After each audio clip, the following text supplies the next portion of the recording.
नमस्कार दोस्तों, स्वागत है आपके अपनी ही प्रिय चैनल प्राचीन जानकारी में। जय माता दी, जय माता रानी जी की। दोस्तों, नवरात्रि के 9 दिन माता रानी जी के 9 अलग अलग स्वरूपों को 9 अलग अलग कन्याओं को समर्पित होते हैं। कन्या पूजन करने से एक व्यक्ति की पीड़ा तो दूर होती ही होती है, एक व्यक्ति के जीवन का हर कष्ट जड़ से नष्ट हो जाता है।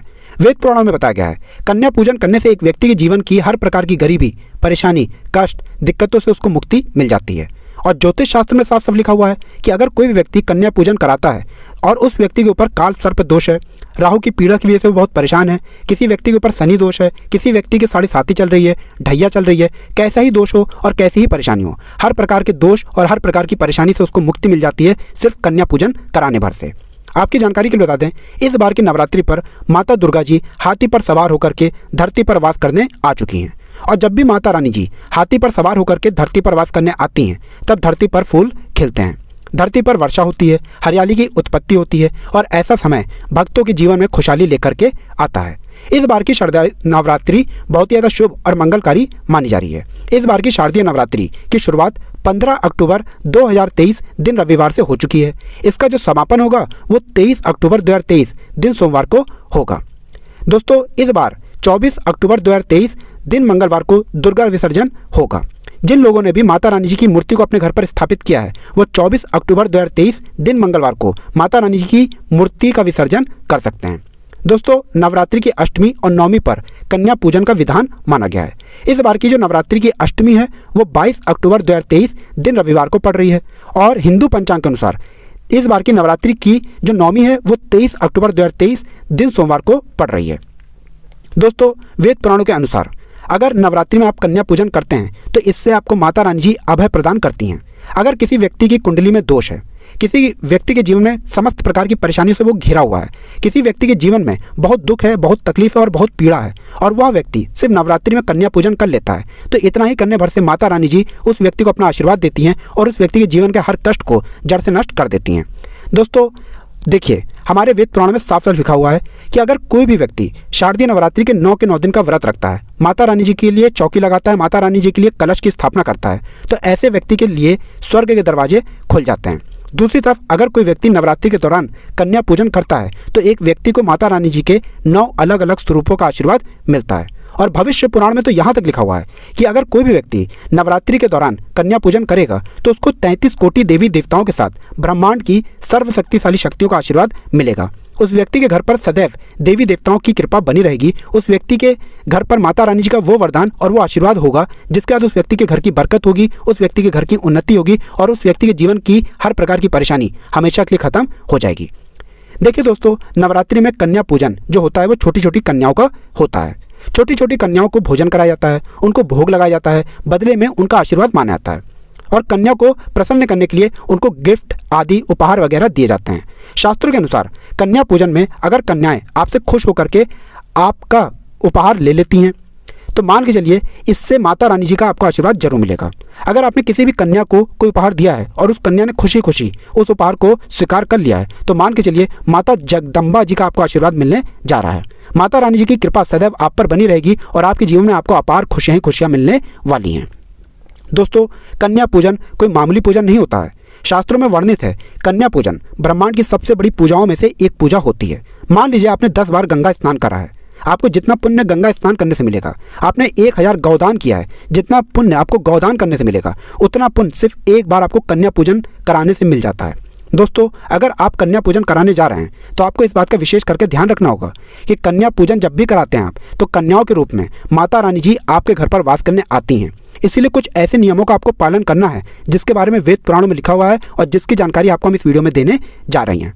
दोस्तों, एक साल में 4 नवरात्रियां पड़ती हैं, लेकिन इस बार की जो नवरात्रि है वो है शारदीय नवरात्रि और हमारे शास्त्रों के अनुसार शारदीय नवरात्रि बहुत ही फलित नवरात्रि होती है। इस दौरान अगर कन्या पूजन कराया जाए तो इससे आपको साक्षात माता रानी जी का वो वरदान और वो आशीर्वाद मिलता है जिसके बाद आपके जीवन में हर प्रकार की परेशानी से तो आपको मुक्ति मिलती ही मिलती है, कई देवी देवताओं का आशीर्वाद आप पे और आपके परिवार पर बना रहता है।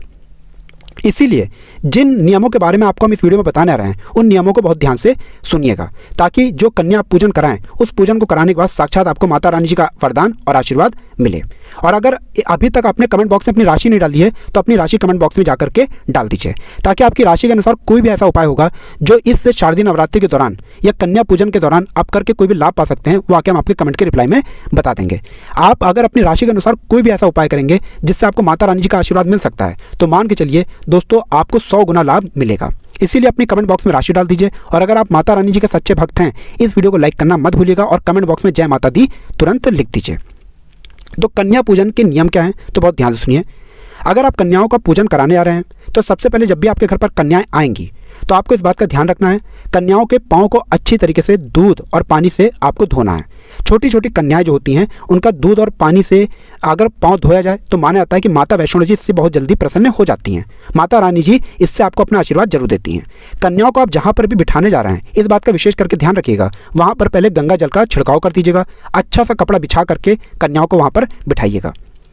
ध्यान रखिएगा दोस्तों, कन्याओं को जो भी आप थाली देने जा रहे हैं उस थाली में कभी 3 पूड़ियाँ मत रखिएगा। इससे बहुत ही अशुभ नहीं घोर पाप बताया गया है। 3 पूड़ियाँ या 3 रोटियाँ जो होती हैं वो मरने वाले व्यक्ति को खिलाई जाती हैं। आप अगर कन्याओं को भोजन देने जा रहे हैं एक एक करके 2-2 करके आप पूड़ियाँ दे सकते हैं, लेकिन कभी भी उनकी थाली में 3 पूड़ियाँ या 3 की संख्या में कोई भी चीज़ मत रखिएगा। कन्याओं को खाना खिलाने के बाद आपको इस बात का विशेष करके ध्यान रखना होगा कि आप कन्याओं के सर पर लाल चुनरी बांध दें, लाल चुनरी उनको उड़ा दें। और खाने में आप उनको चना, आलू की सब्जी, छोले की सब्जी वगैरह खिला सकते हैं, पनीर भी खिला सकते हैं। वैसे तो माता रानी के जो प्रिय भोजन है वो खीर, हलवा, पूरी, छोला आदि है। बस आपको इस बात का विशेष करके ध्यान रखना होगा कि आप कन्याओं को जो भी खाना खिलाने जा रहे हैं उसमें लहसुन और प्याज का भूल कर भी इस्तेमाल ना करें, वरना अनर्थ हो जाएगा।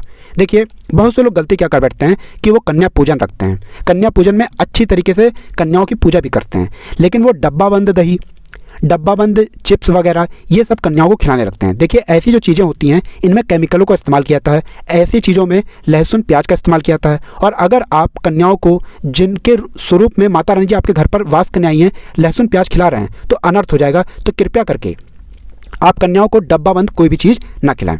देखिए एक बात का ध्यान रखिएगा, जब भी कन्या पूजन आपके घर पर होता है तो कन्याओं के रूप में माता रानी जी आपके घर पर वास करने आती हैं।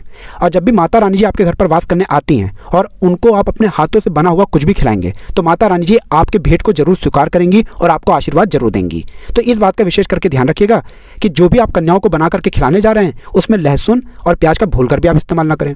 अपने हाथों से बनी हुई चीज़ कन्याओं को खिलाएं। आप बहुत से लोग गलती क्या कर बैठते हैं, जब भी वो कन्याओं को भोजन कराते हैं तो वो प्लास्टिक की थाली में कन्याओं को भोजन कराते हैं। देखिए प्लास्टिक की जो थालियाँ होती हैं उनमें कई प्रकार के जो जानवर होते हैं उनकी हड्डियों का इस्तेमाल करते हुए प्लास्टिक की थालियाँ बनाई जाती हैं।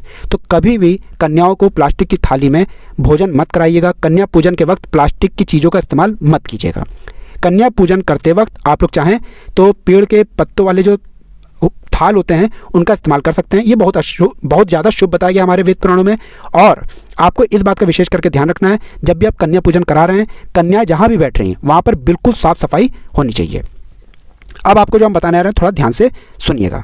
देखिए अगर आपके घर पर कन्याएं आई हैं, आप कन्याओं को भोजन कराने जा रहे हैं तो इस बात का आपको विशेष करके ध्यान रखना होगा, जैसे ही कन्या भोजन कर लें कन्याओं के भोजन में 1 लौंग जरूर डाल दीजिएगा। अब आप सोचोगे लौंग क्यों डालना है, देखिए माता रानी जी को लौंग बहुत ही ज़्यादा प्रिय होती है। माता रानी जी जो हैं उनको अगर उनकी पूजा में आप लौंग का इस्तेमाल करेंगे तो वो पूजा तुरंत सिद्ध हो जाएगी। और अगर आप कन्याओं को भोजन करा रहे हैं और भोजन में आपने 1 लौंग डाल दिया है तो मान के चलिए इससे माता रानी जी के 9 अलग अलग स्वरूपों का आपको आशीर्वाद मिलेगा। अब आप क्या करना है, जब आप कन्याओं को भोजन करा लें तो उनके हाथ में जरूर ही कुछ अच्छी मुद्रा रख दें, एक ऐसी मुद्रा रख दें जिससे वो कन्याएं प्रसन्न हो जाएं, जिससे वो कन्याएं खुश हो जाएं। अगर ऐसा आप करते हैं तो मान के चलिए आपके घर पर धन आने के रास्ते खुल जाएंगे। आपके घर पर धन आने के जो रास्ते खुलेंगे उसके चलते आपके जीवन में जो धन आएगा उसमें वृद्धि भी होगी। तो कन्याओं को भोजन कराने के बाद अच्छी मुद्रा, अच्छा रुपये उनके हाथ में जरूर रख दीजिएगा। हाँ, आप कन्याओं को चाहे उपहार दे सकते हैं, जैसे कपड़े हो गए, खेल खिलौने हो गए, ये सब आप कन्याओं को दे सकते हैं। बस कपड़े जो आप दे रहे हैं वो काले रंग के नहीं होने चाहिए, इस बात का आपको विशेष करके ध्यान रखना है। कन्या पूजन जब पूरी तरह से खत्म हो जाए और जब कन्याएं आपके घर से जाने लग जाएं, तब उनका पैर छूना मत भूलिएगा। तब कन्याओं का पैर छूते हुए अपनी मनोकामना बोलिएगा।